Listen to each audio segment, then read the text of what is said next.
Hey guys, welcome back. In this video, we'll be looking at using pointer in arrays. In the last video, we looked into pointers using an ordinary variable, okay? But in this video, we are going to take a look at pointers using array. So let's comment all these things out. Then down here, I'm going to provide an array of integer and I'll call it array. Then I'll provide the size of this array to be 5. Then I'll provide the elements of this array to be 10, 20, 30, 40, and 50. Now the next thing I will do is to declare our pointer. Our pointer will also be of a type integer. Then it will have a variable name of p. Now the next one I'm going to define is our counter. But let me write counter here. Now this counter is going to help us to loop through these elements of an array. Okay, we are going to loop in arrays. So for us to print these elements out, it needs to be in the loop. So let me format this guy. Okay, now there are two ways for you to initialize or to use an address when you are using an array. Let me give you these examples. Printf address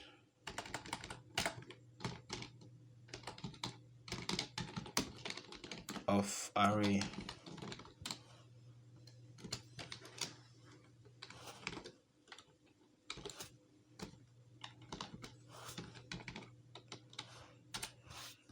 Okay, let me print it again. Let me put a new line here.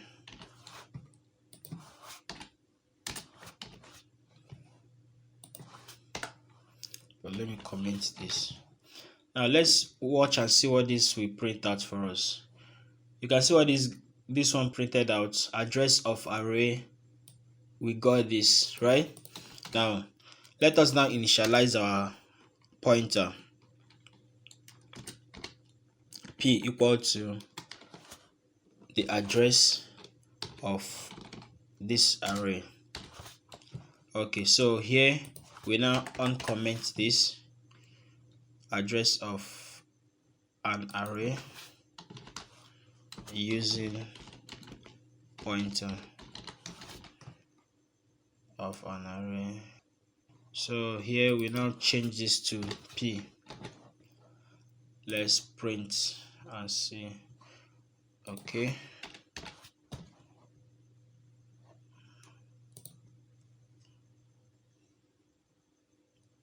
so you can see that when we are not using a pointer, it printed 64,22016. But when we are using a pointer, it printed same thing, 64,22016. So this is what I wanted us to see.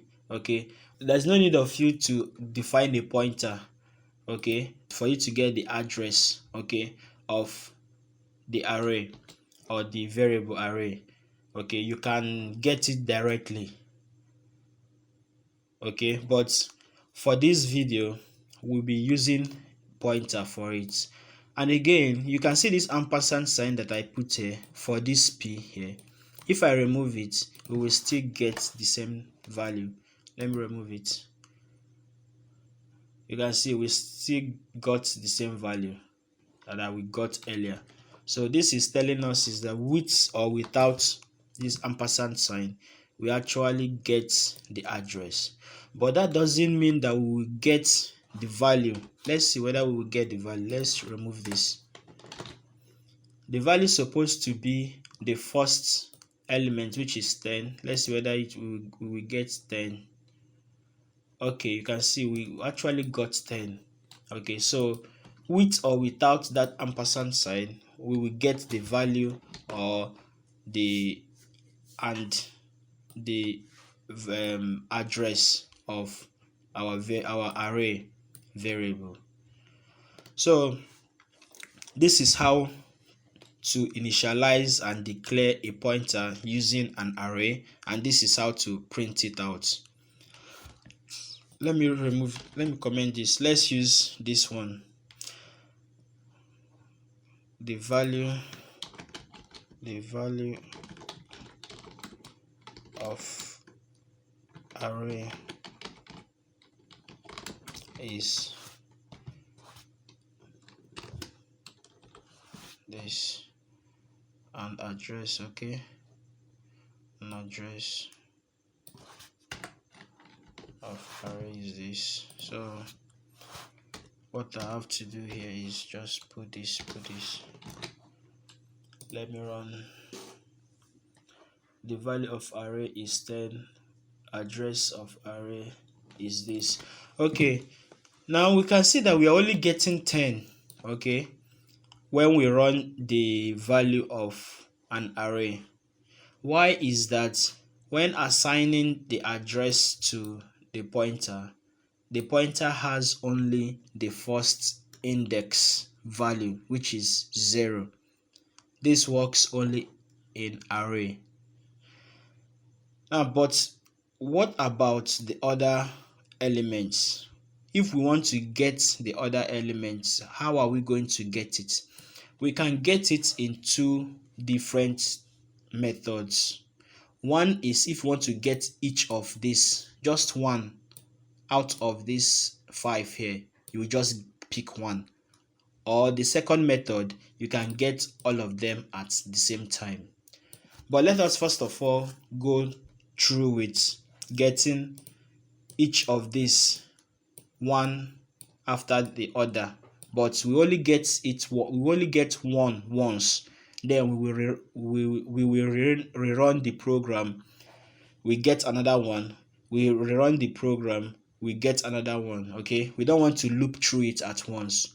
Now, for us to achieve this, remember that this indirection operator is what gives us the value, and p, only p, without the indirection operator, gives us the address.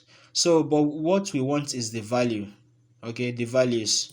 Then inside this, on this indirection operator and p, what we have to do is we have to bracket enclose p in a bracket, then plus this p by 1.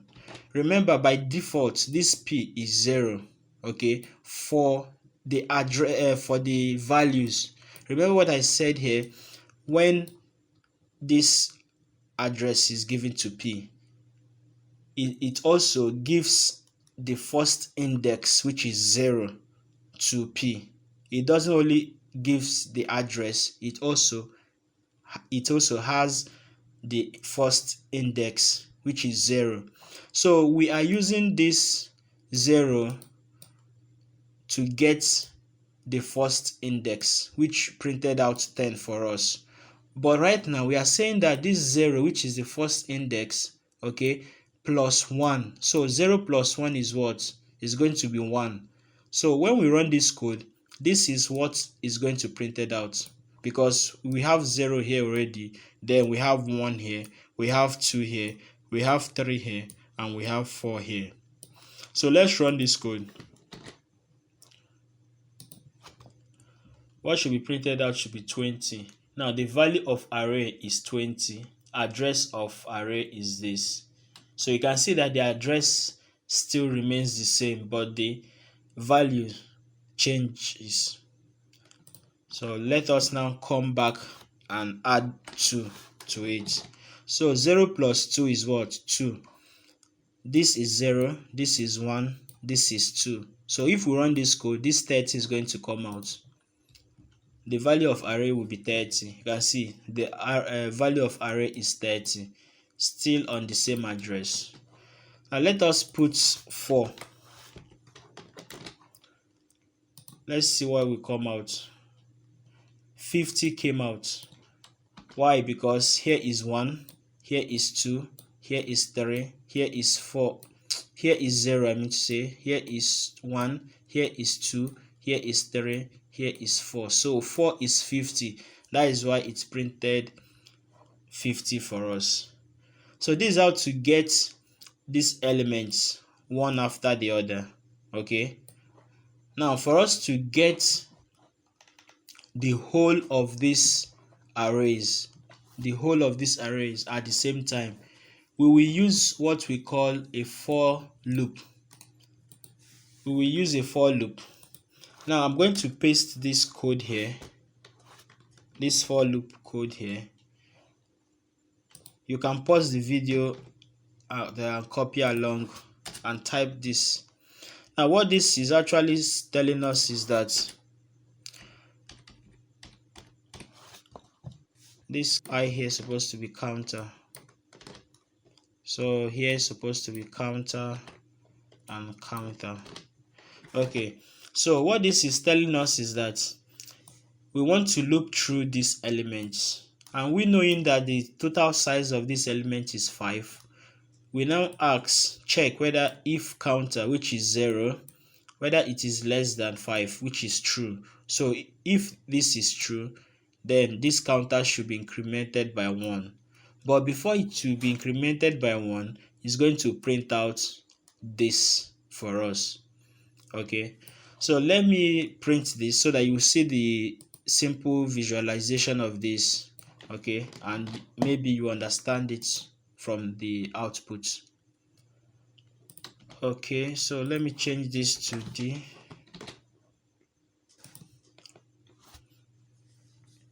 So you can see here that the first one's printed 10. The value of array is 50, which is this one that we did here.